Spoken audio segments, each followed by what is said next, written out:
Hello everyone. If you would like to deepen your spiritual experience, I am hosting a weekly meditation every Saturday at 11 a.m. Eastern Standard Time. If you would like to know more, in the show notes I do have the details available to you where you can join the WhatsApp group that will have the Zoom link so you can attend the meditation class. This is absolutely free. I look forward to seeing you there. Please enjoy the rest of this podcast episode. Hello and welcome to the Bearded Mystic podcast, and I'm your host, Rahul N. Singh. Thank you for taking out the time today to listen or watch this episode of the podcast. So today we're going to be discussing the concept of Sat Chit Ananda, which can be loosely translated as truth, consciousness, bliss. And we'll go into what these three words mean in more depth. What is Sat? The truth. We know that Sat means truth. But the truth of what? Is it the truth of our existence? Is it the truth of this microphone? Is it the truth of the physical universe? Is the truth the laws of the universe or the laws of nature? What exactly is the truth? Well, really, as much as we can know about the universe, if we think about it, we can only understand the universe according to the apparatus we have, which is our being, our mind, our thoughts, our perception. Therefore, we're limited to the elements of the body. There's certain things that we cannot hear, that we cannot see, that even other living creatures can see and hear that we can't. Even though we can say that human beings can try or they can attempt to know everything in existence and how the universe is, I would say we can only know as much as we think we are. If we believe we are this body and this mind, that's the limitation that we're going to have. And then we have to understand that that is a limitation. But we're going to look at the truth of our existence. And what is our existence? In Advaita Vedanta, there is a concept of neti neti. This is from the Upanishads actually. This very concept, neti neti, means not this, or not this, not that. What neti neti does is it's a process where we, one by one, analyze and inquire into its existence. For example, if I wanted to look into the existence of this microphone. Now, what was this microphone before it took this form? It was probably a bunch of materials put together, some wires put together. They were modified to have distinct parts to it. Before that, it was probably part of the earth in terms of raw material. Now, what was the earth from? Let's say we follow the Big Bang theory, came from the Big Bang, so it's a product of the universe. Okay, so where did the universe come from? We don't know what there was before the Big Bang. It was probably absolute nothingness. So then what is our existence? In Vedanta, they say that the truth of our existence is prior to consciousness actually, which is very interesting. Prior to our consciousness, there was this Brahman. Yeah, we've been discussing Brahman in the last few episodes. It's a word we can keep with. That is the truth of our existence, according to the breakdown given by the scriptures of the East, especially in the Upanishads. And if you look at even the other texts like Ashtavakra Gita, this is really emphasized. From what we gather from that is that our existence is simply emptiness. When I say emptiness, I don't mean like in a nihilistic way. Emptiness as in, like, there's no content there. Yeah, there's nothing tangible. There's no form. There's no element. It's completely devoid of everything that you can think of. It's devoid of thought, devoid of emotion. And what's interesting is that if you've followed what I've just said, you will be able to understand what I'm talking about. Now, if you haven't experienced what I've just said, it's very difficult to understand this concept, and it's very challenging. Trust me, I know, because I've been there before. People have said this to me so many times in my life, and I never got it. I just could not get my brain to wrap around it. But eventually, with time and with studying it a bit more and being more intense in my studying, I managed to understand the concept. Through neti neti, through self-inquiry, whether even who am I, through that inquiry, and now we can just look at our own self, forget about the microphone, just look at your own self and analyze, from where did you begin? When was our beginning? There is no answer. And it's actually in the no answer is the truth. And I know it sounds like I'm talking in riddles or in hyperbole, but it's really that simple. Now, let me take a step back. If I look into what this body is made of, there's actually a TED Talk by Jeff Lieberman on this, and I do suggest that you watch this, and I must put it in the show notes, the link to that video if it's still up on YouTube.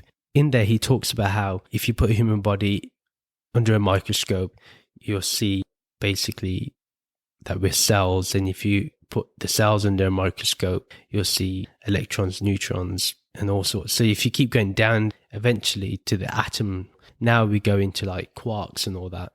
If you had to put a microscope under a quark, well, there'd be just formless emptiness dancing around. Even our body is formless. Our body is emptiness. Is energy just dancing? This is really hard to grasp sometimes, because when we say that we're nothing or no thing in the Buddhist terminology, it's very tough to comprehend and very tough to accept even, because we feel we are something, right? Like I mentioned, the transactional reality, we are feeling things as real. Now, neti neti gets us to the point where we break everything down until we reach to consciousness, pure consciousness. And this is what we're going to talk about now. What is consciousness? In Advaita Vedanta, consciousness means pure consciousness, not the consciousness as I am the body, I am the mind, not that consciousness, but the consciousness prior to everything means Brahman. That is Brahman. When we get to that point of neti neti and we break everything down to pure consciousness, that is Brahman. Like I said, if we've been sincere in our inquiry, only the existence of Brahman should remain. This has to be something you have to really live. Like, you have to experience it yourself. Nobody can take you there with words. I do believe for majority of us, a teacher is able to guide us there. And they are able to guide us very effectively to this point of realization. How many teachers are willing to do that is another topic altogether. Once we understand that there's only Brahman, okay, there's only pure consciousness, we understand that this ultimate reality is limitless, is formless, is infinite, it's shapeless, it's colorless, it's boundless, no beginning, no end, timeless. And yet, everything that we see as its manifestation is contained within this. This is the truth of the relative existence and Brahman and consciousness and pure consciousness. Now, once we know that consciousness is the truth of our existence, Sat and Chit, what does this lead to? This leads to Ananda, which is bliss. Now, what is bliss? It's the elation that goes beyond the comprehension of happiness. In the last episode, I mentioned how my spiritual teacher mentioned that bliss is true happiness beyond the senses. It's beyond our comprehension. It's that type of elation where we cannot word it, we cannot describe it, we cannot even give the other the experience of it. They can feel it in terms of separate to them, but they cannot feel it as their own, even when you describe it, and they may feel something. This bliss is an uncreated, eternal state. A lot of times especially, I can only talk from the Indian culture, whenever you come across say you go to a wedding, yeah, and you get some nice food, and you'll find that some of us from the Indian community will say, Ananda, yeah. After they've eaten the food, they feel blissful, yeah. Oh, I felt bliss after eating that food. Tomorrow they may feel something else. But in that moment, they feel bliss. Is it really bliss? Will they have that feeling of that food that it gave them, that bliss from eating that food? Will that carry on into the next day? Will that carry on in 5 years, in 10 years? Will it continue after death? This is the question. And that's with anything. Sometimes even a spiritual experience could be actually just happiness, joy, or elation. And we may mistakenly call it bliss. And when we do this, what happens? Okay, this must have happened to some of us where you've had an amazing meditation. It's been one of the best meditations you've ever had. You definitely feel like you've touched bliss. Yeah, I've definitely felt bliss. And then tomorrow appears and you sit down for meditation and nothing's happening. The ego is saying, don't you want that experience again? And you go back into the thought, oh yeah, I want that experience again. I want to feel bliss again. Then was that experience in meditation bliss? When you understand what Sat is and Chit, you come to a point which is called Samadhi, which is super consciousness state, always termed as a Turiya state, the fourth state. And this fourth state is beyond waking, dreaming, and deep sleep. It's beyond those states. Ananda is in that fourth state. It's in Samadhi is the fourth state. And Samadhi is something that you can always go into. What normally happens is we go through what is termed as satori's, which is awakening experiences.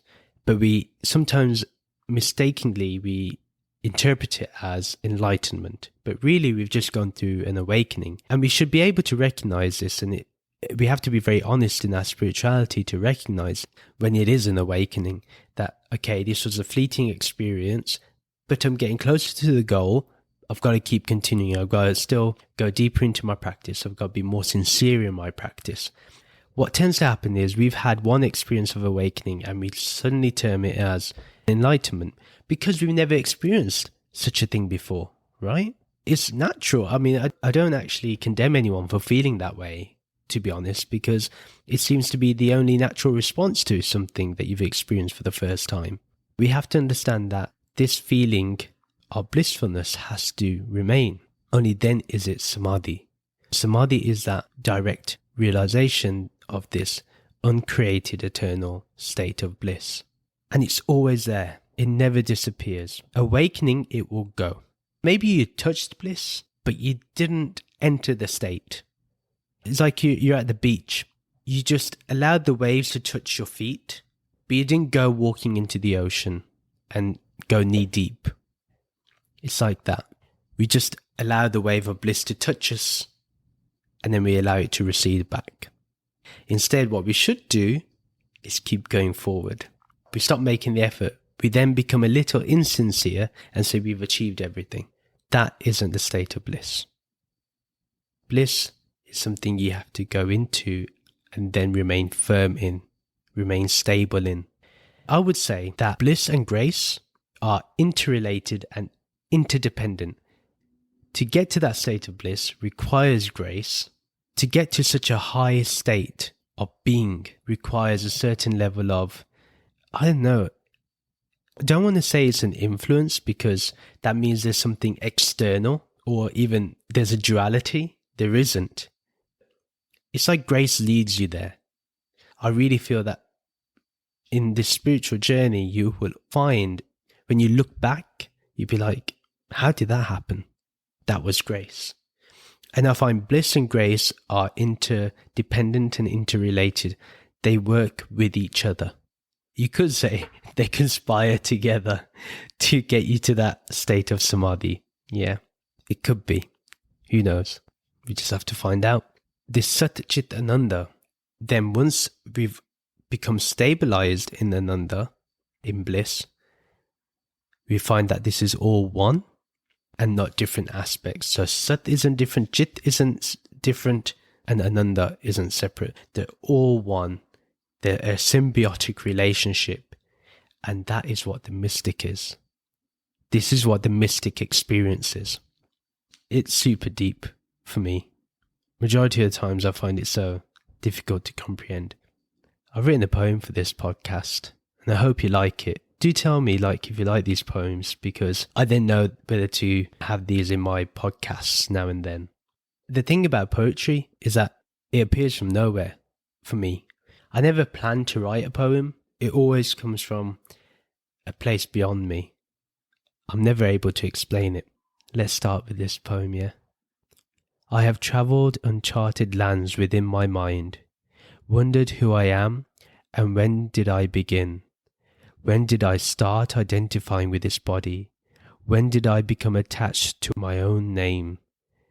When did the attachment become a problem? When did it start disturbing the peace within? What can I do now to get out of this trap within traps?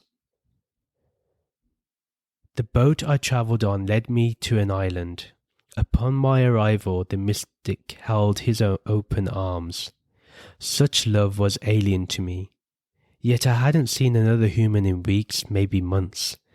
I let my mind go of its preconceived notions, and hugged the mystic and felt an embrace like no other before.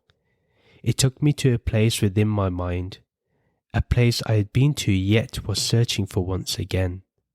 With a smile, this mystic seemed to have taken my worries away. I really couldn't identify myself in his divine presence. He guided me to his dwelling where the busyness of a family resided. Freshened up and fed with delicious food, I sat in front of the fire. The mystic sat opposite me, and the fire in the absolute centre. He began to speak, and with just the syllable Om, I was transported to the embrace I experienced on my arrival. Gone was my body, nowhere to be seen or felt. Gone was my mind, my identity, my knowledge, my memories, all vanished as if being burned in a fire of absolute knowledge. It felt like lifetimes of burdens were burning away, and behind the smoke, it was veiled. My true existence was waiting as the air picked up. Slowly but surely the smoke cleared up, and I stood right in front of what I always was. I encountered it, and yet language failed to express this lack of duality. With consciousness as pure as purity can be, I came across bliss. This boundless experience of joy burst forth. Lost was I in this expanding sense of bliss as the words Om was uttered again. The mystic stood up and smiled again. I lost what I thought was everything and gained what no thing really was. The mystic approached me and with a whisper directed in my ear, "This is who you are. Sat Chit Ananda. This is who you are. Sat Chit Ananda." Thank you for listening to this episode of the Bearded Mystic podcast. Please do remember to follow or subscribe to this channel, and do leave a review for this podcast. I'd really appreciate knowing what you think. You can follow me on social media, and I will leave the links below to each of those accounts. I do share small clips on there that you can share with friends and family. And if you feel that anyone in your friends and family circle would love this podcast, do share it with them. Do remember, a new episode is uploaded every Sunday and Thursday. Until next time, take care. See you again soon. Bye.